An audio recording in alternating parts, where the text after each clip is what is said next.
Welcome to the Nerd Rundown. Coming up this week on the show, the strike might be over, at least for the writers. Spider-Man 2 details are swinging into the news. See what I did there? The X-Men look to be getting a decent send-off in Deadpool 3. And finally, have your wands at the ready for some new Harry Potter news. Ready? Hit it!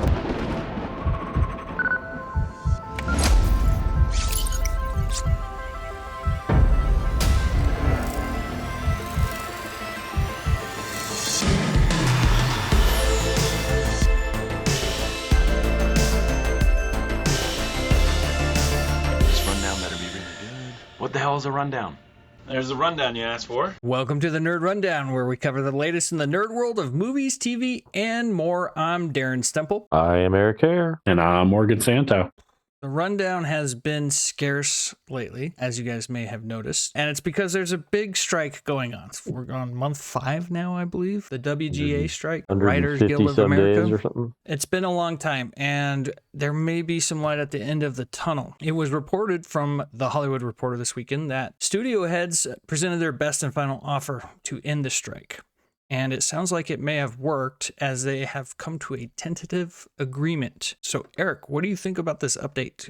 Do we finally have resolution? I think so, at least from the Writers Guild, but the actors, I think, are still on strike. So hopefully they'll be able to get a deal going also. But, you can't have actors doing stuff. Well, I mean, you can, but without good writing, most of those guys don't have anything to do. So, right. So yes, I'm very excited that the WGA folks were able to get the concessions that they wanted. It sounds like, everybody's going to walk away from this, fairly happy, and we can get those folks back to work, which is great. And then we can kind of focus on the actors getting their due and hopefully be able to nail some stuff down, because, with the writing, AI can kind of help you a little bit, but it's still not where it needs to be. But they're pretty much just fighting for, the Writers Guild was really fighting for streaming reimbursement.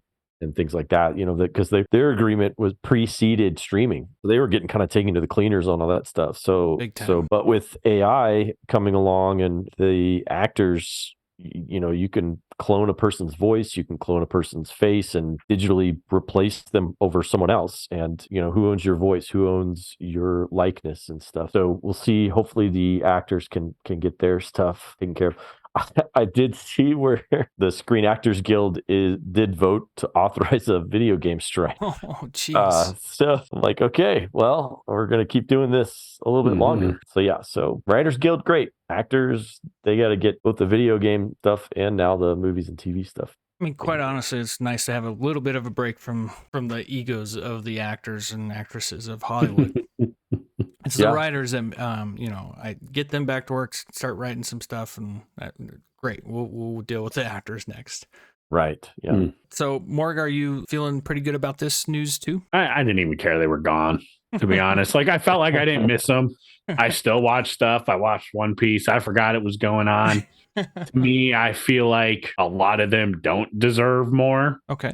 With a lot of the crap that's been out there. I mean, they were even offered like a 40% raise. They were offered to make like $14,000 a week at a minimum of like 10 weeks of work guaranteed with some of the stuff the studios were coming back with. And they were like, no, it's all or nothing. Yeah. I'm like, I don't know. You're going from like $8,000 to a $14,000 pay like a week. No, I can see. I honestly, I can see that perspective. I'll take $14,000. For 10 weeks. For 10 weeks straight. Tell me what I got to do. And if you write good stuff, you just keep getting hired. Right. So another 10 common weeks. Sense. I do also sympathize with making sure you want to get what you earn. Like the rest of the world. If you do shit, you don't earn more. Just like any other industry. You are crap, you shouldn't get more. But if you're good, well, then that's you not get true. more. And Chris Collinsworth made a career out of it. We can get into that debate. But let's move on to some video game news. Spider-Man 2 video game, which I have zero Spider-Man 1 experience. It looks like it's on the clock. So we got some gameplay footage, talking about the size of the new map, costumes, potentially a surprise villain. So Morg, what do you know? I hear the map is bigger. There's a surprise villain. There's some new footage. No, dynamite drop in, Morg. I did. Dynamite drop in, Monty. That broadcast school has really paid off. Broadcast school's really paying off. So some of those costumes were released. I did glance at them. I didn't want to look at them too much just because I don't know if we should describe them because there are people that are like, I don't want to know what they are. Definitely don't want to reveal the costumes that are going to be in the What about the surprise mystery villain? Do we want to? Well, how about the that map? one has been out on the internet like crazy, so we could do a spoiler warning for that. So map-wise, compared to the first one, from what you're hearing or what they're releasing, the map-wise compared to the first Spider-Man, what are we looking at? Like, is it they're 4 adding times, 5 times? So no, it's not that much bigger from what I've seen. They're adding a couple boroughs. From what I've seen and what other people have said from footage, that it isn't that much bigger. You sure about that? You sure about that? I would say that it's comparable to the Grand Theft Auto 5 map, but also now they're adding Queens and Brooklyn. Yeah, Queens and that Brooklyn. adds like a whole new flavor to the movie, especially with Miles. Yeah, I'm excited to the game. I'm excited for that. I know that they said no Eddie Brock, but I think we kind of assumed who Venom was going to be in this one based off of the things that have happened at the end of the post-credit scene. I will find a cure. I love you, son.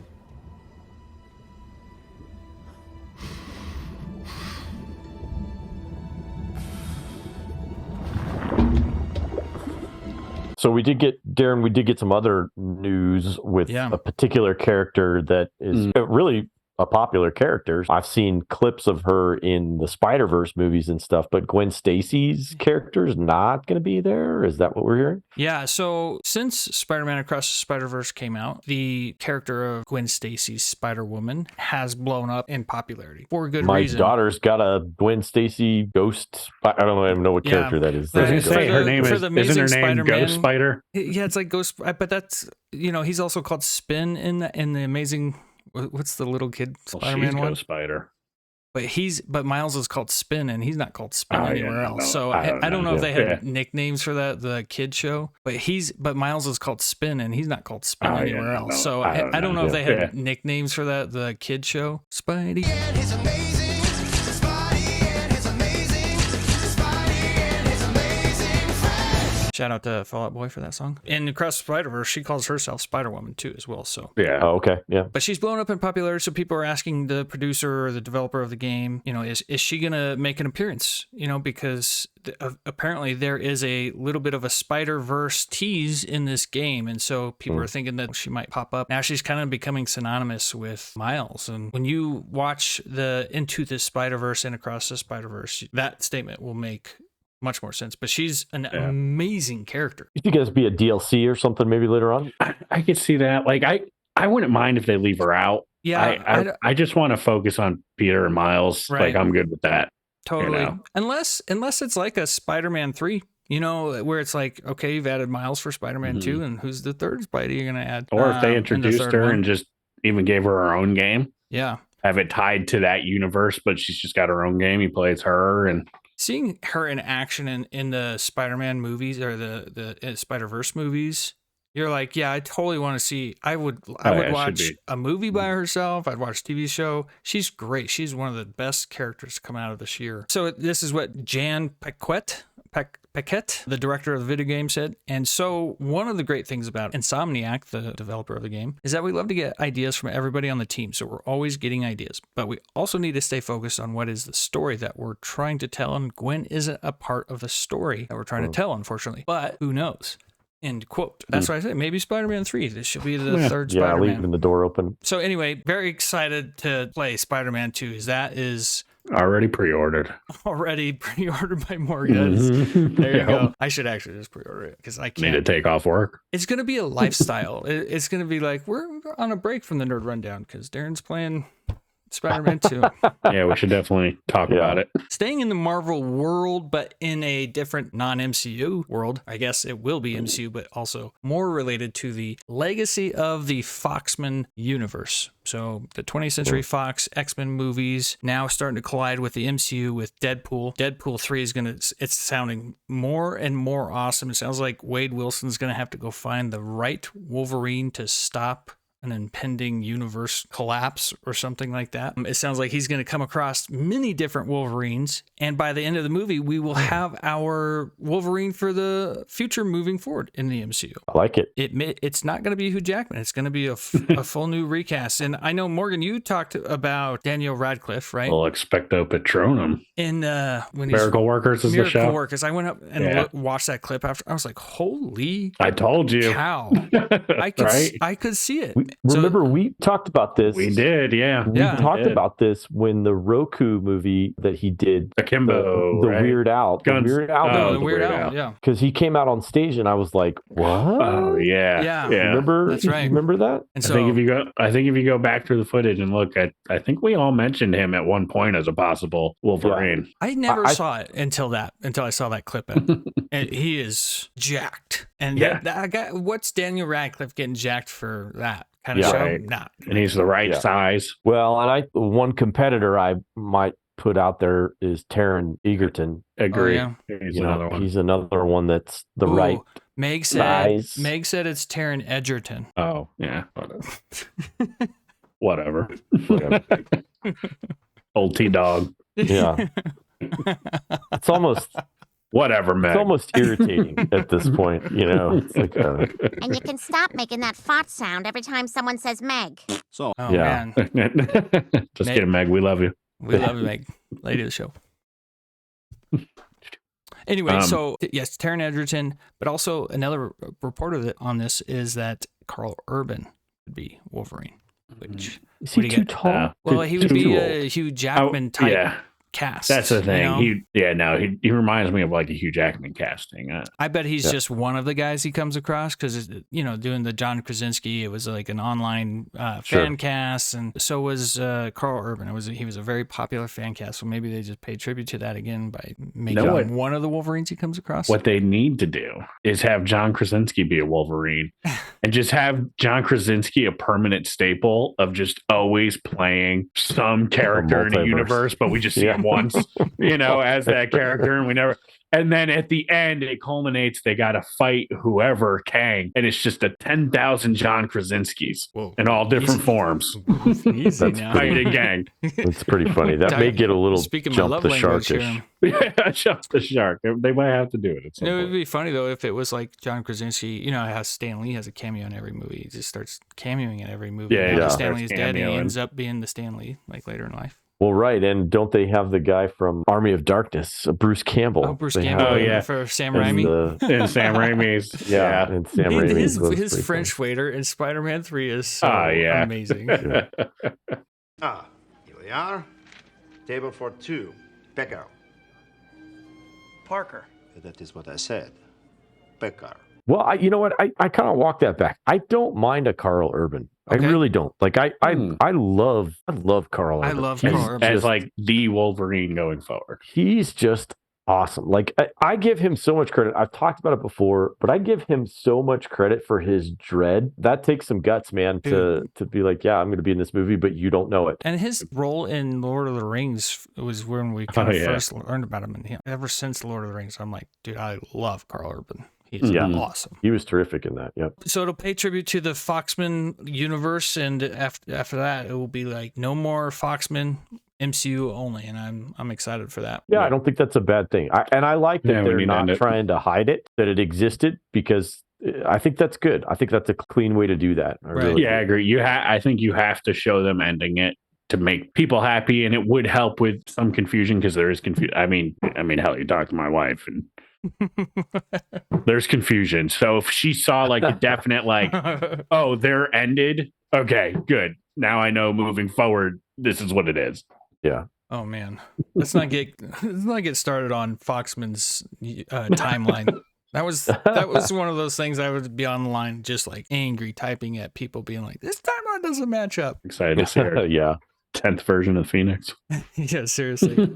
All right, next on the rundown, we have an update to Donald Glover's Lando TV series, which is now going to be a 2-hour movie. Much like Don Cheadle's Armor Wars started out as a TV series, but now that Disney has Bob Iger back in the chair, they're kind of cutting down on the push for massive content released on Disney Plus, which should help the quality of their movies. so they're not so stretched thin. 2-hour Lando movie. That sounds enticing. No, Erik? No, I don't. Still not enough. Still not enough. I'm not going to be the Star Wars fanboy where I'm like, oh, you're going to put out some slop. I love Donald Glover. I think he'll always have a place in my heart. Community, with Troy. Yeah. But Lando, the character, I think he looks cool as Lando. The way they've got him kind of done up and everything, I think he looks very Lando-ish, if you will. But I'm going to wait till I see anything from this before I do anything positive about it. I don't mind though that they're moving it to a movie. I will say that. I don't mind that they're moving it to a movie and away from a TV show. I just feel like when you do a movie, it's much more serious. When you do some of their TV series, they've just been like, oh, well, we got a whole season to put out good stuff. Like, well, no, you don't. So the pain will be less if it sucks. Right. It'll be over. Right. It'll be over quick. Morg, I know you're is so excited for this news. Yeah. I could care less. Again, you could love or him. You could not care less. I was going to say you couldn't. Couldn't. Yeah. You're welcome, There's some Meg. room for me to care. I couldn't care less on this. Double negative. Oh. It just, I don't know. Like, this is just one of those things that we just don't need it. Right. Who's this really pulling in? I mean, did the Solo movie do super well and get a lot of praise? No. So why did they think this is gonna do? Good movie, though. Yeah, I mean, it's not a bad movie. Yeah. To me, it's just a generic movie, which this could just be a generic movie. You know what I mean? Like, here's a generic Star Wars movie. Cool, it's thrown in. Great. Yeah. Hey, remember how much you loved Lando Calrissian in Empire Strikes Back, and what little he played in Return of the Jedi? You want to see a movie? Get ready. You're gonna get 2 hours of that guy. 40 years. We're finally gonna 30. We're finally gonna answer the question. Yeah, 40 Did years. you sleep with that robot? How would that work? That works. Excuse me. Get your presumptuous ass out of my seat. Ugh, my sacral occipital circuit is sticking. You're gonna have to do that thing again later. Yeah, whatever you say, my lady. Just let me know when you're ready to jump. You done flirting? I'm still ready. You might wanna buckle up, baby. I have no hype for it. No. I thought he looked, like you said, Erik, I thought he looked cool. Yeah. However, he acted a little too cool in the movie. And he was almost like too chill. And he's like, hey, I'm Lando Calrissian, so it was a little too chill for me, but I don't know. It does remind me of like a 70s character. Just like, hey. It just gives me hope that, okay, they're making a good decision moving it to a 2-hour movie. So that's all I gotta say. Now the budget's about the same anyway, so nothing there is affected. But I'm gonna call it now. It's not gonna get made. I'll tell you what, I think it's gonna get canceled. It's trending keep the budget in the wrong under direction. 75. Keep the budget under 75 million and see what you do. That's to me. Keep that budget under 75 to 80 billion dollars. What was the creator's budget? It was right around 75 or 80. That was before the tax benefits too, apparently, because they shot it where they shot it. So looks better than a lot of Star Wars out there now. Exactly. They're making the right decisions. I like it. Yep. You're welcome. Now go see it. Because we realize, holy crap, we don't have anything for 8 episodes. Yeah, right. We gotta make this a 2-hour Glover's movie. over there writing. He's like, man, this is gonna be a 2-hour movie. Actually. Yeah. He's like, I got some news. We're making a movie. Let's move to the next thing on the rundown, which is we're going to go to the Crow universe. Everybody's got a universe these days, So the Crow reboot, which actually it sounds like there's some positive things going on. First of all, it got bought out by Lionsgate, an 8-figure deal, I think it said. 8-figure deal. They have their protagonist in Bill Skarsgård, not Sarsgaard. Antagonist in Danny Houston, one of those faces. You're like, yep, I totally know that guy. Great in season 1 of Yellowstone. Oh, he was terrific. And the producer, of course, is coming out and saying it's going to blow people away. It's an anti-Marvel movie, which I have no idea what that means. And what does that mean? So that's my question to you is, what does that mean? What do you guys think about this news? Start with you, Morgan. I guess my assumption when they say that is they're making a superhero movie that's not your typical Marvel's like budget with the big CGI and explosions and not a whole lot to the story. It's more of the spectacle. I think maybe he's saying they're saying, hey, it's going to be a superhero movie, but it's going to be grounded. There's going to be story. It's not going to be all CGI. But this is something, again, that, I don't know. I never watched The Crow. I didn't care to. So you never saw the first one? No. Never watched anything Crow related. You didn't see the other first than Crow? clips. Never had the desire to. Really? Yeah, I don't know. I just saw it and I was like, I don't know. It never piqued my intrigue. I know a lot of people love it. Trooper, a friend of ours, he loves it to death, but I don't know. Although I think when it came out, you were 5. Oh yeah, I mean, it came out the year I graduated from high school. I remember seeing it in the theater. It was. Ooh, Eric's dating himself. It was, yeah, I am. It looked like nothing I'd kind of seen before. It had a very Tim Burton-ish, I guess. Yeah, it was dark. If I was going to say it was dark, it was like dark. If Tim Burton could go another level of like, right, yeah, and there was an actual death surrounding it. Well, yeah, to have it be, obviously with the Bruce Lee's tragic story, and then to have his son killed almost, in the exact same way, Yeah. It just was, wow. I think I've maybe seen it a couple times since then. It's one of those movies where I don't go back to it and watch it, but I look back and I think to myself, I don't have any negative thoughts about that movie. Like, I enjoyed that movie and I thought it was very artistically done very well. The costumes were done very well. The villain was terrific in it. So all in all, I thought that was a great movie. I can't tell you why I haven't gone back to watch that movie again, but well, it's hard. It's not necessarily the most rewatchable movie, but and it just has so much of an aura around it because of Brandon Lee. Yeah. Mm-hmm. And then the subsequent sequels suck big time. Yeah, none of those were any good. They weren't good. And you know what? They were so bad that as late as 2021, Jason Momoa was attached to play Erik Draven, which is the character's name. Mm-hmm. There was even a photo release with him in the makeup. I'm like, okay, I could actually see that happening. So Bill Skarsgård being the lead, he's been on a roll lately. I like him. He can play Creep for sure. I like him. I could see him playing the character. I honestly could. He could play an emo type guy, and that's who at least that's how Brandon played it. Was very emo in the first movie. So I could see sliding into that pretty easily. Although I hope he maybe takes it in a different direction a little bit. I mean, the character is still the character. Maybe he livens him up a little because he was a little melancholy, I guess. He his ways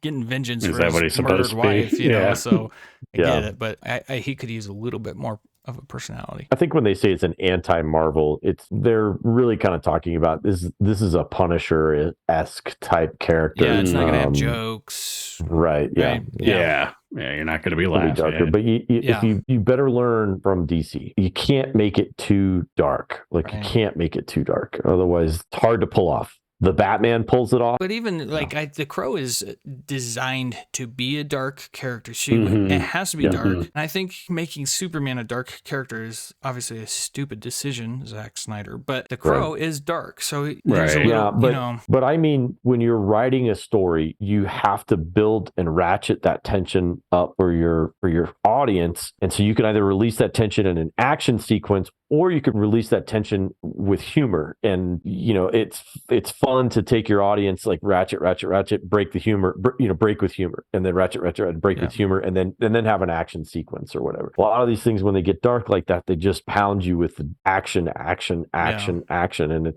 I think if you were to look at a successful franchise that's able to do it with a little bit of humor and then a lot of action, is like the John Wick type stuff. So maybe they go in that direction where they make it more John Wickish. Matt Reeves Batman is the vibe we're going to get off. That's what I'm saying. You know what? That's a good. That movie was great. I love that movie. Yeah, it's really good. And that's a rewatchable movie, and it's dark AF. So we'll see. We'll see if they can make The Crow into a franchise. I think there's a possibility. I will say, so the movie was released in 1994, so it's 10 years old, and it takes place on October 30th. And first frame of the movie is what you call it? Hallows Eve, I think, is a Hallows Night. Well, it's also called the Devil's Day, Night, or the Devil's Night.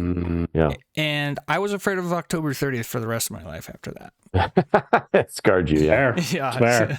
All right. Next and last on the rundown, we have news out of Hogwarts, or not necessarily news, but a little bit of an update on the new reboot of Harry Potter on Max as a TV series. Sounds like it's going to delve into the books a little bit more than the movies did. I have no knowledge of what that could mean. Eric, do you have any context to that would make sense? Yeah. So each of the books kind of take place. Harry, the first book is right before Harry's birthday. He starts receiving letters from Hogwarts. He has no idea what that is. Up to this point, he thinks that his mom and dad, he lives with his aunt and uncle. He lives in a little cupboard underneath the stairs, and they, Heck yeah. he's basically the slave around the house. They treat him terribly. Like he's Cinderella. Basically, he's Cinderella. He is a very Cinderella-ish, he, like I said, he thinks his mom and dad died in a car accident. Picture him like Luke. And so he starts receiving these invitations in the mail, and that his uncle starts stealing them from him, and he won't let him see him, and they just keep coming and coming. And I think it's terrific that they're and we've talked about this before, and it's not rocket science. You have a 2-hour movie, you can only show so much. It's a huge book. Well, the first couple books are not all that big, but still, even with those, how many pages? With 300? the first book, I think it's 200 or 300 pages. Yeah, somewhere around there. The first 2 books, I think, are 200 or 300 pages. That's not bad. The third book jumps up and probably does 300 or 400. The fourth book is when it gets really big. That's what she said. Or he said.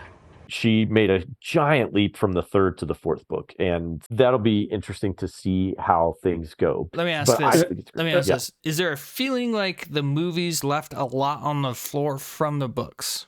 I don't feel that way because I've read the books, and I think they did a fairly decent job of portraying the characters the way you wanted them to be portrayed, I guess. And everything kind of came across the way you wanted it to. But there's always things that get left out that you really wish that they could have put out there so you could see. It's like, oh, this character here, or, I'd love to see that set piece and what that could look like, and things like that. So you can definitely dive deeper, and especially after the second book. I think when you get to, they took 2 movies to make the final book, which was fine because that book is really big. It's very dense, and they did a relatively decent job in that one too. So I'm thrilled. Like, I can't wait. I love Harry Potter. My family loves Harry Potter. Morgan, you guys are also big Harry Potter fans in your household.